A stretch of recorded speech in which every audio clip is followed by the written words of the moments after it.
Pekný deň. V minulej lekcii sme začali veľmi závažnú tému tzv. Sociálneho zdravia.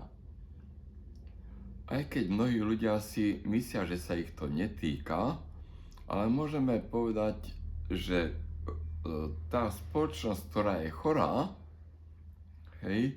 stačí sa pozrieť teraz na vojnu na Ukrajine alebo hladomory vo svete, alebo vyrubovanie lesov v Amazónii. Toto svedčí o chorej spoločnosti. Áno, keď je spoločnosť zdravá, znamená to, že každý človek, aj jeho rodina, aj jeho okolie je zdravé. To znamená, súvisí to so zdravím riek, lesov, so niečom, o čom sa hovorí, že je harmónia prírody. V harmonii prírody napríklad vidíme, že ako moderná veda to nazýva prírodná veda, že je tu na nejaký reťazec, kde je na vrchole nejaký predátor a potom postupne sú nejaké nižšie živočichy, ktoré, keď je to v rovnováhe, tak všetko veľmi dobre funguje. Nepremnožuje sa hmyz, keď je aj nejaký prudký dážď, tak nejde to do záplav, alebo keď dačo prší a zvýraznenie možno naozaj niekoľko desiatok alebo aj viac milimetrov zrážok, tak sa to vsiakne do zeme. Áno, takto žili naši predkovia. Áno, v harmonii s okolím, ale dnes ľudstvo ako také sa musí naučiť nastoliť znovu tú rovnováhu. Dostali sme sa jednu špirálu vyššie a práve aj to je posolstvo našich lekcií, aby tí ľudia si uvedomili, že nie sú len fyzické telo, nie sú len darwinovské opice, ale že sú podstatne viacej. Áno, my sme si hovorili, že ten chorý človek ako taký je tak sústredený do hmotného sveta, že úplne ponorený do fyzického tela. Áno, to je toto. Biopole materialistu. Život v chaose, zvieratka a naozaj opice, alebo aj žraloka alebo pirane. Áno, lebo mnohí ľudia si myslia, že sloboda človeka je v tom, že sa správa naozaj ako divý vlk, alebo líška, alebo medveď. Ale to vôbec nie je pravda, lebo tu naplatia duchovné zákonitosti. Duchovné zákonitosti, ktoré okrem toho nám priniesol Pán Ježiš pred 2000 rokmi. Predtým samozrejme platil Mojžišov zákon, a platil vždy a všade a bude naďalej platiť samozrejme, lebo Pán Ježiš prišiel, že nezruší jedinú bodku na zákone, len prišiel obohatiť ten zákon o nové prvky. Áno, o hlbšie poznanie, o širšie poznanie, nielen toho človeka samého, ale okolia a zákonitosti, ktoré toho človeka nejakým spôsobom formujú. Keď si pozrieme druhý obrázok, biopole človeka v harmonii, a ku tomu sa hneď aj hovorí, ku harmonii dieťaťa. Vidíme, že fyzické telo je zhruba rovnaké ako tu na, aj duch ako taký, ktorý je darom od Najvyššieho, ale čo je neporovnateľne väčšie, je duchovná duša. Práve sem prichádzame, a to sme si hovorili, že tá duša, to nebeské telo, to je tá 2., 3., 4., 5. a tie ďalšie hrivny sú tie, ktoré ten človek má rozvíjať. Áno. Poďme si ešte ďalší príklad, Hej, pretože to, čo budeme vzťahovať na človeka, budeme vzťahovať na spoločnosť. Hej, keď tá spoločnosť nepoužíva a nežije duchovné zákonitosti, pripomeňme si, že tie duchovné zákonitosti živia tie vyššie obaly. Áno, práve tá spiritualita, poznanie tej pravdy, tak umožňuje, že aby rástol, aby ten človek dostával tú výživu na úrovni citovej, na úrovni mentálnej, na úrovni, čo je veľmi dôležitý prvok, zbožnosti človeka. Dnes na mládež a žiaľ teda aj starší ľudia kvôli komunizmu a materializmu sa z náboženstva vysmievajú. Pretože Lenin, Marx a Engels tu nám uviedli doktrínu nenávisti, likvidácie a smrti. Áno, pre nich zabiť človeka v rámci nejakej tej dogmy víťazstva proletariátu, tak zabiť človeka nebolo nič zlé. To sme videli napríklad, kto poznáte históriu, pre bolševikov nebol problém zabiť cára s rodinou. Jednoducho ich odstrelili.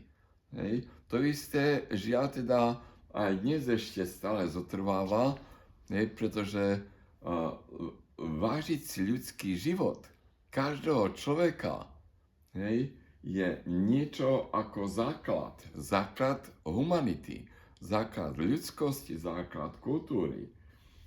Človek, ktorý žije materiálnym životom a nepozná tie duchovné zákonitosti, sme si hovorili, že má totálne rozbité biopole.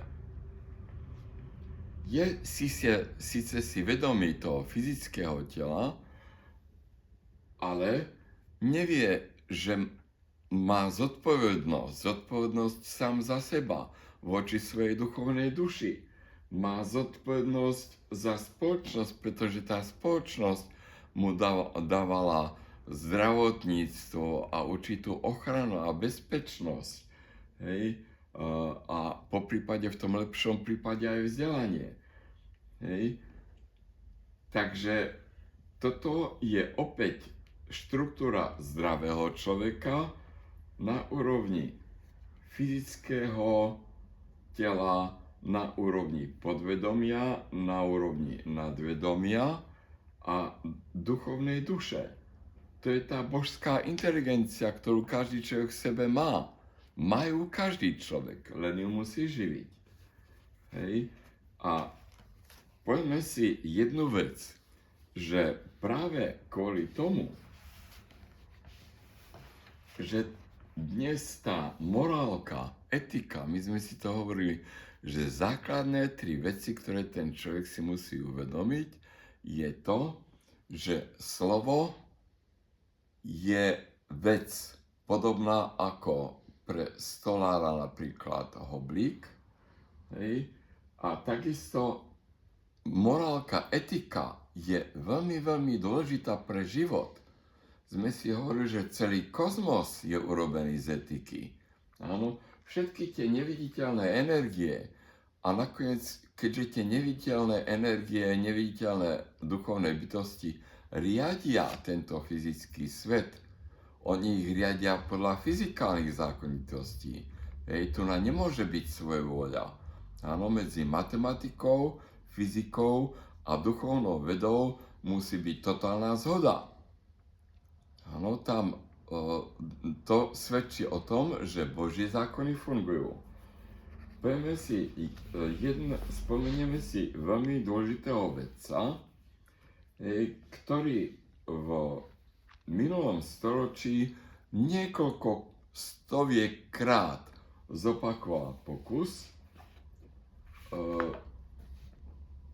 o myšom raji alebo o myšej utopii.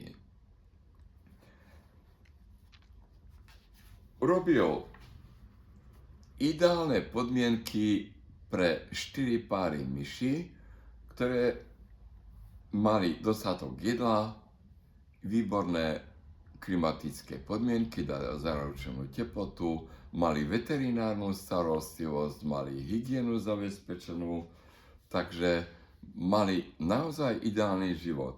Napriek tomu zistil tento etológ, behaviorista John Calhoun, že tie 4 páry myší absolvoval 4 fázy. Prvá fáza bola úplne nádherne, geniálne krásna, ideálne podmienky na množenie, na život. A vtedy dosiahli tie myšky populačnú explóziu. Potom prešli do druhej fázy, kde už bolo asi 2200 jedincov. Hej, a rovnováha už sa dosiahla po 315 dňoch. V tretej fáze však prišla tzv. Sociálna kríza.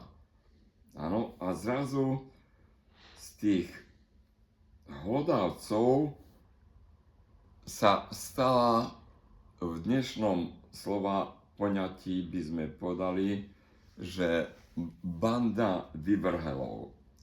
Zrazu tie myšky začali sa správať agresívne, začali požierať jednu druhú, zrazu niektoré z nich začali pestovať prehnaný komfort, iní zas naopak si osvojili šikanovanie mladých. A medzi nimi aj tí mladí, keďže boli prenasledovaní z celého okolia, sa sústredili do centra a bali sa výjsť.